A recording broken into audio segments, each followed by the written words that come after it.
Assalamu alaikum, peace be upon you. As-salatu was-salamu ala Sayyidina Muhammad wa ala alihi wa sahbihi ajma'een. In the last lecture, or part one of this series, I bear witness there's no deity but God, or Ashhadu an la ilaha illallah. We discussed the historical perspective on monotheism and then the definition of God and tawheed according to Islam, and the reason why it is the number one goal of call to Islam. Today we continue with analysis of what are the far-reaching effects of La ilaha illallah. How did tawheed back then and how can it now transform people? Is there a human dimension related to tawheed? In the past, we have discussed in a lecture called Psychology of Worship and in another one called Am I Not Your Lord, that it is in mankind's nature, fitra, to worship. We're wired to worship. But worship whom? To worship the God who created us. But mankind still gets to decide for himself through his free will whether to obey his nature followed by his actions or not. The ultimate goal of Islamic message of Tawheed is to refocus, reorient mankind to his Creator and Lord, from which emanate many circles that impact his life in all aspects, a guiding light that saves mankind from depths of darkness and life's pitfalls, and elevates him to completion, kamal, and the humanity God intended for him. Therefore, Tawheed is not just a small, a matter of fate to be settled in people's hearts, nor is a philosophy to be debated, but rather a reality that must transform thoughts and minds, hence transforms the direction of life and social conditions, and refocuses one's mind on the one who is in control and has the ultimate power and sovereignty. It should extend one's horizon on independent thinking. The declaration of Tawheed starts with La ilaha, there is no deity, or negation of any worship, will, and appeal to other than God. As an example, prior to Islam, the Arab world was drowned in ignorance, superstitions, moral decay, economic chaos, and injustice. Many nations around them lived under extreme suffering and subjugation. Tyrants had their claws deep into defenseless masses who had no one to turn to.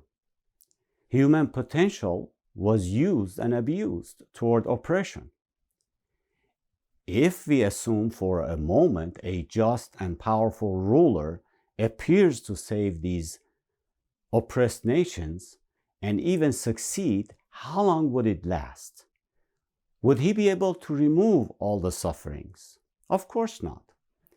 That is why, without transforming hearts and minds, all solutions and remedies are superficial and temporary. The message of Tawheed came to Arabs first, and then, of course, the rest of the world, to liberate and transform. In all honesty, to save mankind from idolatry, superstition, and ignorance of that era, and to save mankind from ignorance of today, often called progress, and from idolizing man's ego, arrogance, and materialism, is there any other way? Is there any other transformation? Belief in Tawheed makes man humble and modest instead of being selfish and arrogant. It is because belief in one great God implies that man is his humble servant and that modesty befits him. Believers know that they must submit to God the one they utterly depend on. Submission to one God results in individual freedom and dignity for all human beings, then become equal, and all deserve respecting of each other. There is only one God, and all of us are servants of the same God.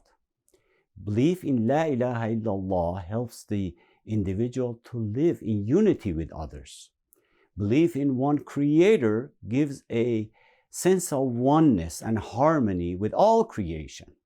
Belief in La ilaha illallah gives the believers confidence, for they trust in God and believe that nothing can happen unless God wills it. Life and death are entirely in His hand. As such, they remain pleased and content because they believe that power, wealth, and success come from God alone. He gives them to whom He thinks fit and takes them away from whom He wills. Tawheed thus brings about a unique blend of submission to God and human dignity and freedom. What now? If Islam transformed people with the message of Tawheed back then, what about now? Is there any difference between now and then? Some people think technical advancement and cultural enlightenment bring about their best interest and ultimate success, neglecting to see that no matter what, mankind has coexisted with his own instinct, wants, and desires since day one. His direction is dictated by the material world around him. This reality has not changed. As such, science, technology, and secular morality cannot save him, because with his preoccupation of the material things around him, he will utilize everything at his disposal to satisfy his wants and desires more than ever before. However, now their bar has been raised, and there is higher expectation of him. Today, with the modern advancements and discoveries, mankind has understood the universal laws and general relationship between the cause and effect in many phenomena and their relationship to time and space. So as long as he sets aside his bias, arrogance, malice, and superstitions of the past, there should be no room for idolatry and belief in many gods of the past. Furthermore, if man does believe in oneness of God, he will see God's hand in everything more than ever, especially through things like the structure of Adam, the DNA, and the whole nature in general, viewed from microscope to telescope. In spite of all this, we still have a few who reject the existence of God altogether, which we should not ignore, but that is another topic for another lecture. It suffices to say to them that something cannot create itself, because that would mean it has to exist before it can create itself, which is impossible. Also, something cannot be created by nothing, because nothing cannot create something. So the only remaining possibility would be something creating something else. Allah Himself asks this question in the Quran chapter 52, أَمْ خَلَقُوا مِنْ غَيْرِ شَيْءٍ أَمْ هُمُ الْخَالِقُونَ. Were they created by nothing, or were they themselves the creators? أَمْ خَلَقَ السَّمَاوَاتِ وَالْأَرْضِ بَلْ لَا يُوقِنُونَ. Or did they create the heavens and the earth? No, but they are sure of nothing. There was a time mankind did not exist, then another time when he existed. Between the two, there was a factor or a causation who preferred man to exist than not. We call that causation God, who made that preference and caused us to exist by virtue of his attribute called Rahmah, mercy. Furthermore, all studies of the universe show another agent or cause is essential for the universe to have come into existence. This means that the choice for us is not between a universe with God or a universe without God. It is rather between a universe with God or no universe at all. Since a non-existent universe is utterly inconceivable, we're forced to accept the option of a universe with God, a necessary condition for the existence of human beings as well. In addition, given there's preponderance of clear evidence for existence of God and the elementary nature of man's belief in God, acknowledged by majority of world population, those who reject the existence of God should prove their claim. The burden of proof is on them. As it is said, the burden is on the claimant.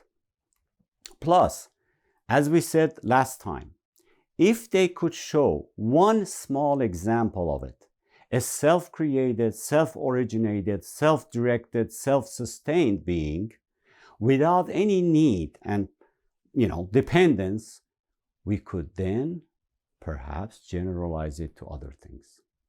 So far, with their rejection of God's existence, they have created more questions than answers, more problems than solutions. Even those who later deviated from tawheed to polytheism, at least in the beginning, had this inclination toward the divine. A sensible person cannot even imagine the source of all man's intellect is nothing. Can source of intellect be a source with no intellect? Like it or not, man has always wondered about the spark that started it all. This spiritual or religious dimension therefore exists in everyone, of course, at different levels for different people. Acts of worship toward the Creator strengthen this dimension. That is, in fact, the main role of worship. Just like when one takes drawing lessons to strengthen his artistic dimension, one worships God to strengthen his spiritual dimension. The opposite is true as well. Just like one who decides not to go to school and not to, want to learn how to read and write has blinded his intellectual dimension, one who refuses to worship the divine has blinded his spiritual dimension.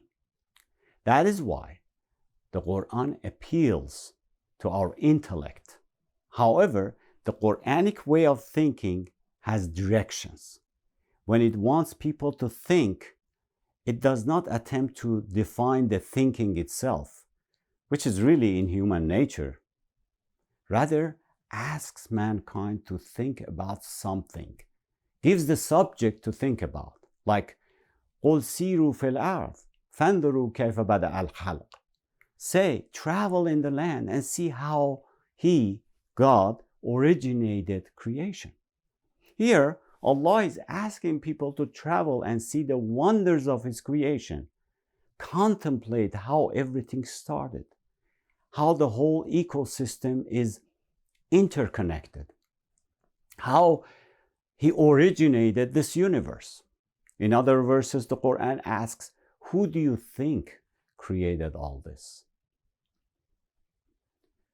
Some anthropologists have suggested that the concept of God in religion began with polytheism, meaning that polytheism gradually developed into monotheism. In other words, the concept of tawheed was an evolutionary feature of religion, which emerged at a later stage. But Islamic view is the opposite.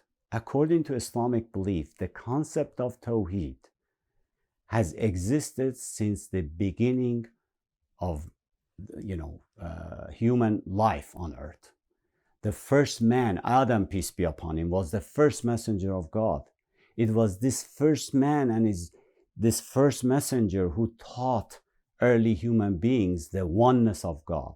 In fact, according to the Quran, God created mankind predisposed to worshiping the one Creator and Lord through his fitra, nature. As we covered extensively in that lecture called Am I Not Your Lord, where in chapter 7, verse 172, God asked mankind, Alastu barabbakum qalu bala shahidna. Am I not your Lord?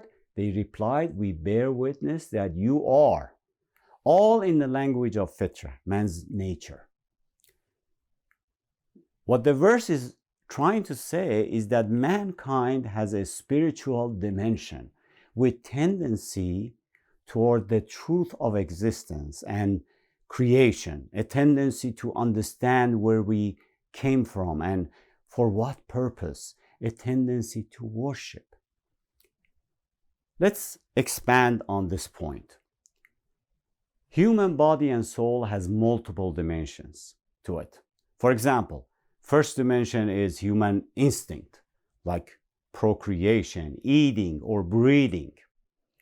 Another dimension is man's artistic inclination, which varies in different people and in various levels.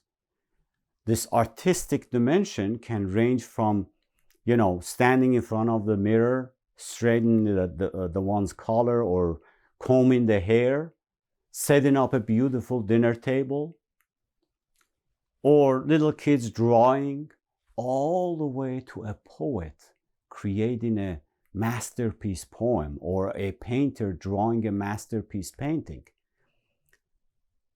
Everyone has certain artistic ability and potential. Another dimension can be man's intellect, which has shown itself in many ways, like physical science, philosophy, etc.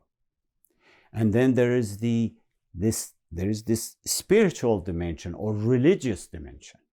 You see, anywhere you go on earth, you will find a house of worship in some form or fashion.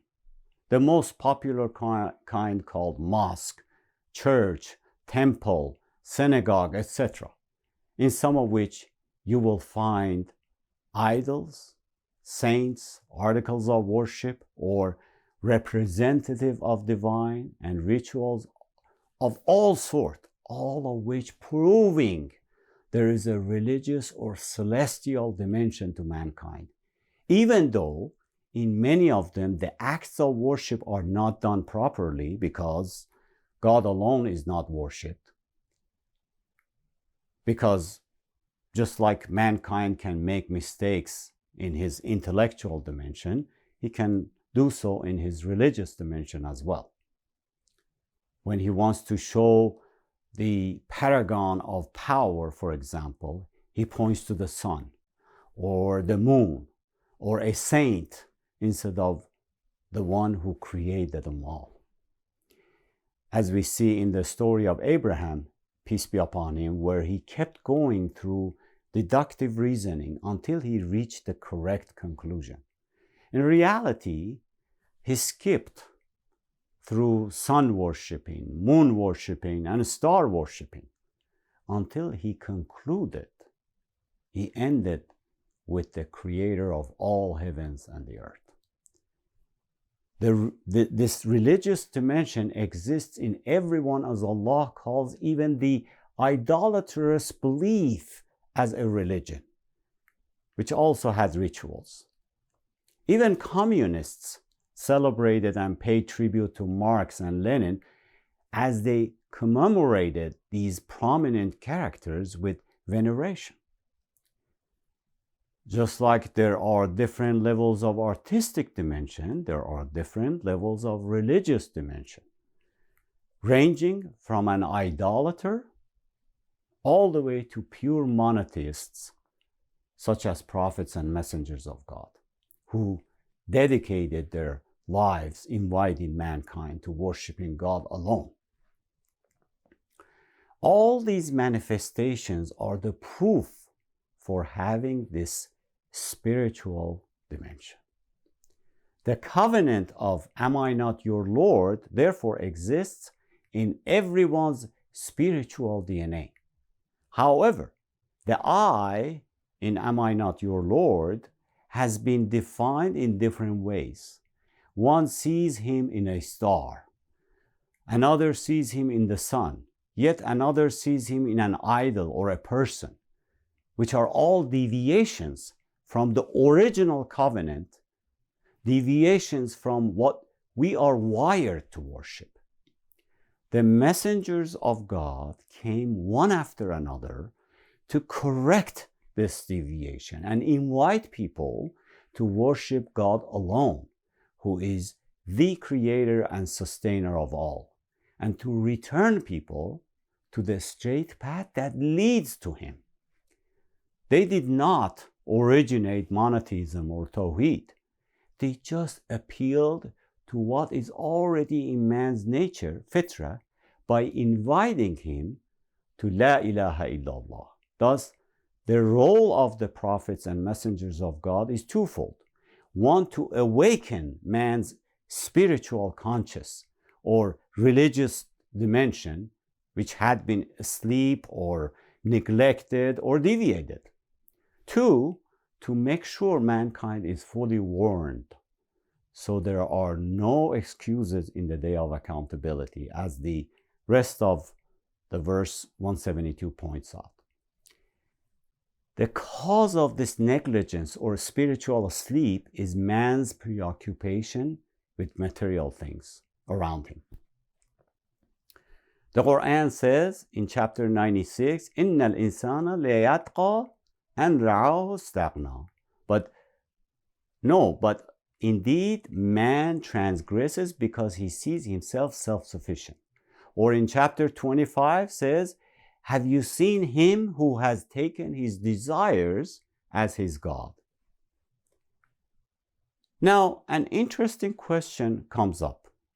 Is there a time when people who are oblivious to their spiritual dimension change their mind and actually appeal to it, recognize it? The answer is yes. It is at a point where they face a difficulty and have exhausted all possibilities and feel helpless. They ask, who is going to save us now? Please help us. This is when they experience true humbleness before God. This is when they see themselves weak and small in the face of a threat. This is when their servitude to the Creator appears in all sincerity, as the Quran describes it in chapter 10, where it says, it is He who enables you to travel on land and sea until when you are aboard the ships and sail with them by a good wind and rejoice therein. Then comes a storm and the waves come upon them from all sides and they think that they are surrounded. Then they call Allah, sincere to Him in religion, saying, if you save us from this, we will indeed be among the thankful. This is when they call upon God in all sincerity. Even the atheists. If you ask an atheist who has been in a dire life and death situation, did he have any hope of something or someone saving him? He will most likely say yes. Well, what he calls hope and appeals to at that moment is God, the ultimate Savior who can disrupt any natural event or natural law, and the ultimate destiny is in His hand. Now, that is one way of calling upon God, invoking His name by force of distress. And then there is another way of calling upon God, invoking his name, that is voluntarily, by choice, in good or bad times. Now, when we say knowing or recognizing God by nature, we do not mean introducing God to someone through a book or proving God's existence to him. Rather, we are referring to this innate tendency toward the Creator at the moment of distress, which is from his spiritual or religious dimension, a godly dimension that is automatically activated and connects to the ultimate source, the ultimate power.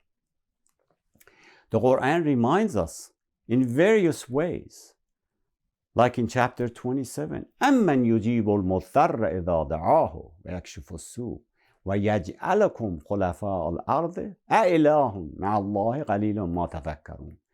Who listens to the distressed one when he calls on him, and who relieves his suffering and makes you, mankind, inheritors of the earth? Can there be another God besides Allah? How little you remember. Generally speaking, human beings are weak creatures in a sense that during their lifetime, they experience sickness, disease, hardship, death, and even often have wishes and desires that never come true. There are also dangers and vices that no one is immune from, not even kings and presidents. We all experience these weaknesses. Now, the question is, wouldn't humans like to eliminate all these weaknesses? The answer is yes, of course. We all want to go from weak to strong. But how? We cannot draw strength from someone who is part of the creation, hence weak himself, and one who experiences sickness, hardship, danger, death, etc. himself. A beggar does not go and beg from another beggar. A needy does not ask another needy for help. Therefore, the direction, the source of strength is a power, a force that has no limits, no needs, worries, and experiences no sickness, hardship, danger, and death. He is the ultimate source of power and support. Like it or not, seek it or not, the direction, qibla, for our heart is this source. However, the Quran shows us that when you encounter a difficulty and danger, that is when you become conscious of this source of power and support.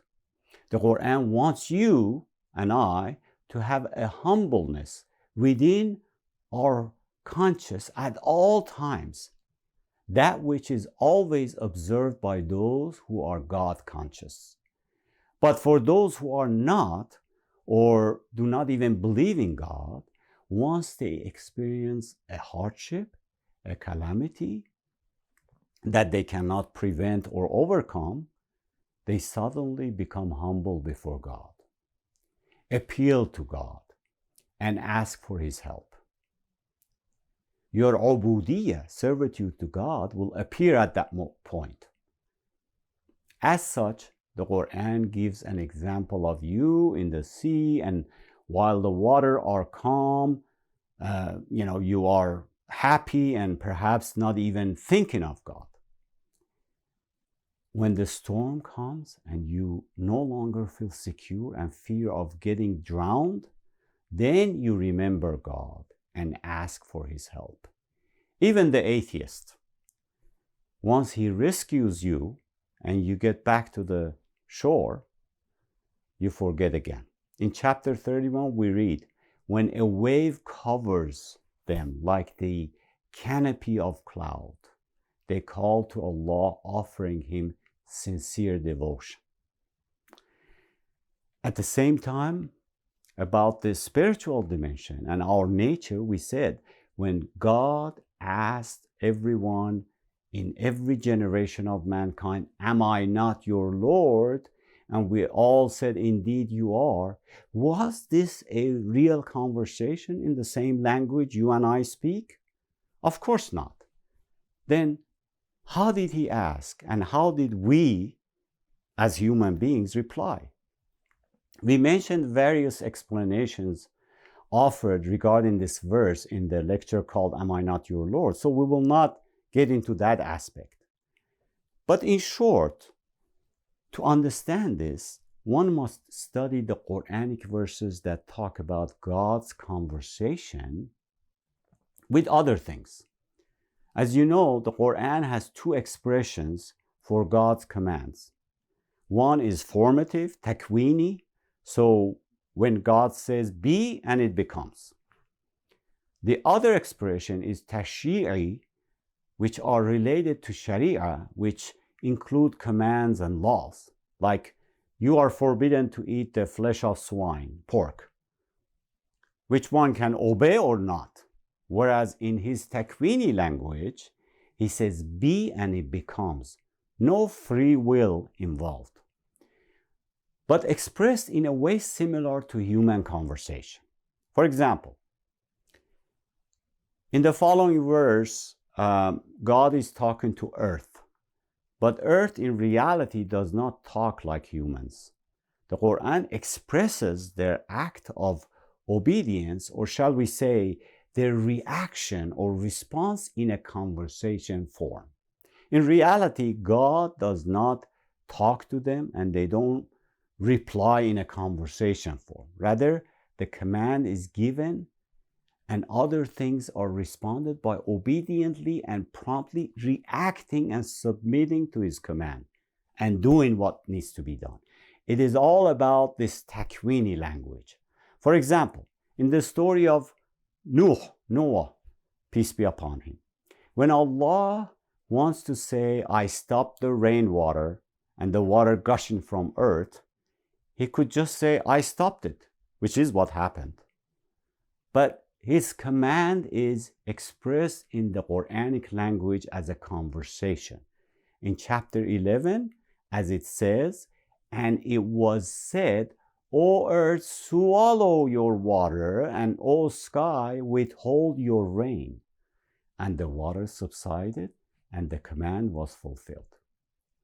So when it is in a takwini, formative command, which is his will, has to do with immediate action. But when it is tashri'i, it is his injunction. Back to the pledge God took from mankind when he said in verse 172, am I not your Lord? And we said, indeed you are. This conversation is deeply rooted in every human being at all times, one that we will never forget. And it was not in any language other than a takwini language, inherent in man's fitra, nature. Some call it in the language of fitra. What God is saying is that when I created you with a tendency to know me and to worship me through this spiritual dimension, or we can say consciousness of the divine. God is saying, I created you as a being who seeks help and refuge.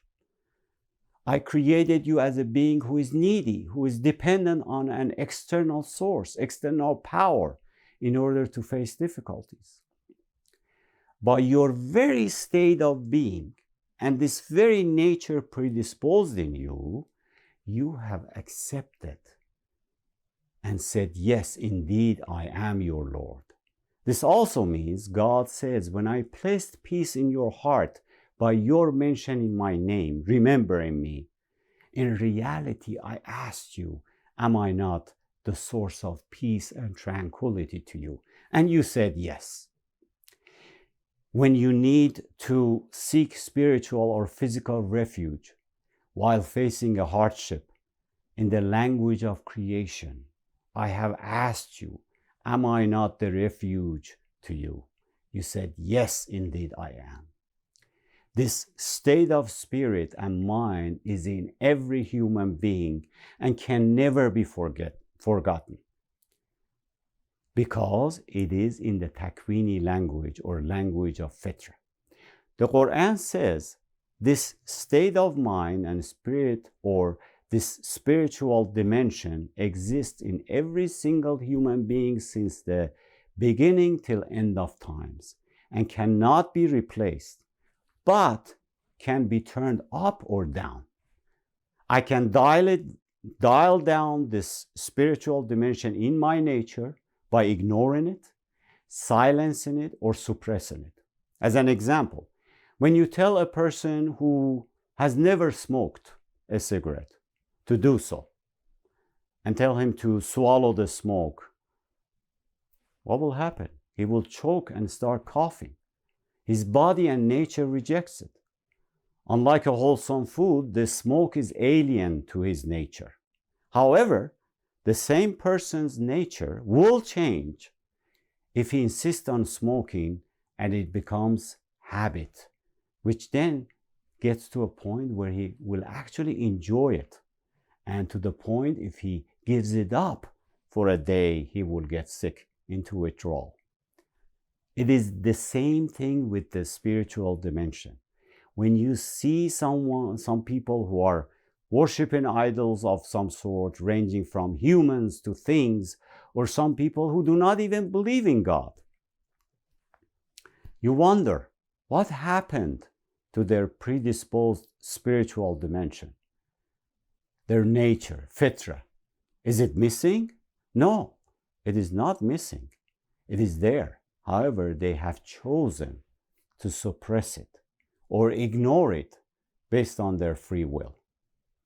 In other words, they have focused on and prioritized their other habits and wrong deeds that are against their nature. They have weakened or blurred their spiritual dimension. One could say the foundation of religion is built upon man's fitra, nature. All acts displaying religion, be it right or wrong rituals, whether circling around the idols or around the house of God, Kaaba, whether sacrificing for God or for idols or some creation of God, whether bowing before God or before a servant of God, all come from man's nature. Except some have been rightly guided, rightly oriented toward the one and only God, the source, the creator and sustainer, and some are wrongly directed toward other than real God. The fitra is there. And in addition, God gave man intellect, aql. Some use their intellect toward something that is rational and resonates with their nature. Some don't. Just like when you give a group of students a mathematical problem, some solve it correctly and some incorrectly. Hence, as the Quran says, فَذَكِّرْ إِنَّمَا أَنْتَ مُذَكِّرْ, remind them, you are only a reminder. The prophets came to remind mankind of his nature, fitra, remind them of their creator and refocus, reorient them to the message of tawheed, which is La ilaha illallah. When the religion is promoted through this reorientation of man's nature and what resonates with it, it is easily understood and accepted. By the same token, through tawheed, Islam revives this spiritual dimension, strengthens it, and puts it on top of man's priority list, not behind him. When one has God in his heart and mind, does not need anyone or anything else. Some people say and believe that they believe in God, but do not feel his presence in their heart. The answer is, just like when we have a family member in the room and we call his name, he responds because He's present and sitting in front of us. When we invoke God's name and remember Him with reverence, we should feel His presence in our hearts.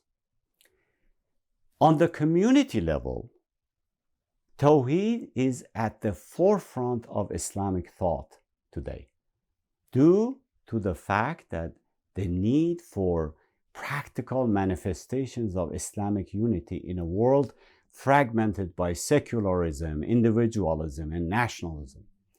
Tawheed has emerged as a powerful symbol of divine, spiritual, and socio-political unity.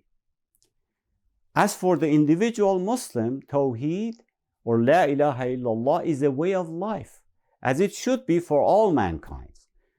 It is a way of life that connects him to his Creator 24/7 without any intermediaries and gets him closer to God through acts of worship prescribed by God Himself. After all, should we not worship God the way He wants us to worship Him?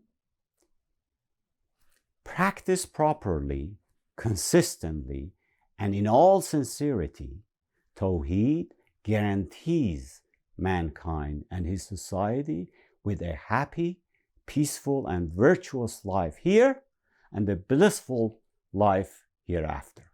Plus, when our hope is toward God, we rely on Him and His protection. We obey Him and love Him. At the end, we all have some level of tendency toward our Lord, our Rabb. For some, it is strong, apparent, and present at all times, or most times.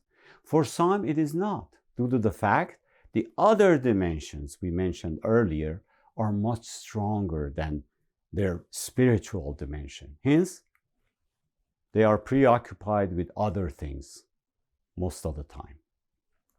As such, their iman often lapses. When it does, their tendency toward material things or doing wrong things may overcome their godly tendencies. That is why one needs to strengthen his godly tendencies, which is the source of goodness and goodwill in us, and ultimately leads to success. It is this spiritual dimension, or shall we say, consciousness of the divine, that gives us things like humbleness, forgiveness, compassion, fairness, or true humanity, to the point we consider everything we have belongs to Allah Azza wa Jal. Just like whatever a slave has belongs to his master.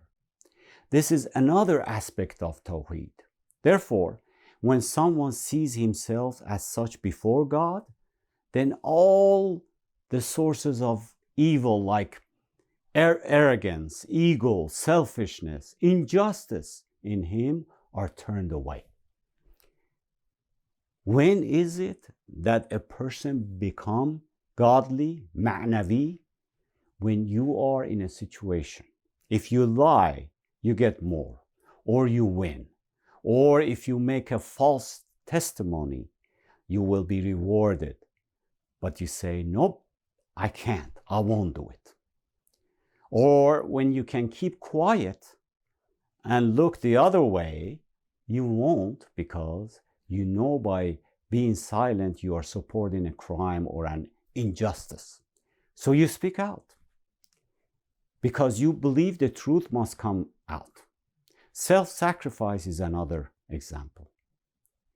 These are called ma'naviyat, or an aspect of being godly.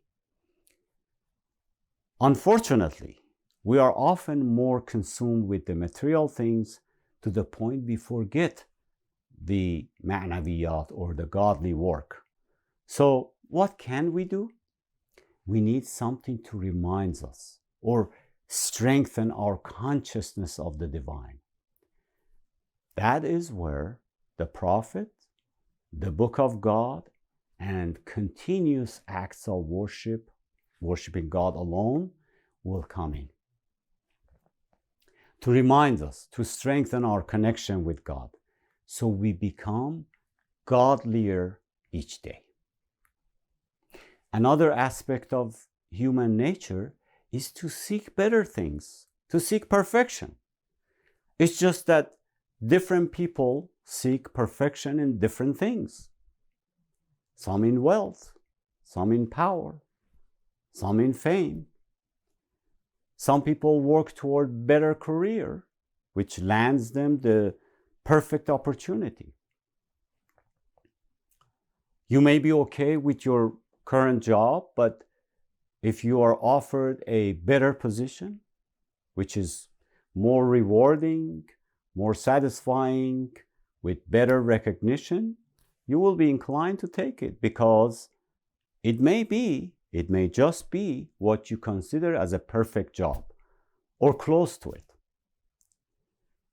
You know, if you're walking along and you come across a nice piece of rock and pick it up, then a few steps later you find another one that has even nicer shape with perfect colors, you incline toward that one. A photographer takes a picture he thinks is his great work, but the next one may be even better. So he will display that one as the best with a perfect scene. So then there has to be a being that is the ultimate perfection. And that being should be the qibla or direction of our hearts. All other things we incline toward and consider them perfect are His manifestations or His creation. God intended for mankind to reach His kamal, completion, and what we call humanity. God Himself is perfect. Hence, direction, qibla of mankind's heart should be God. Mankind's ultimate search and ultimate concern should be about seeking the ultimate perfection, which is God Almighty, starting with tawheed and practical implementation of La ilaha illallah. I bear witness there is no deity except Allah. Wassalamu alaikum wa rahmatullah.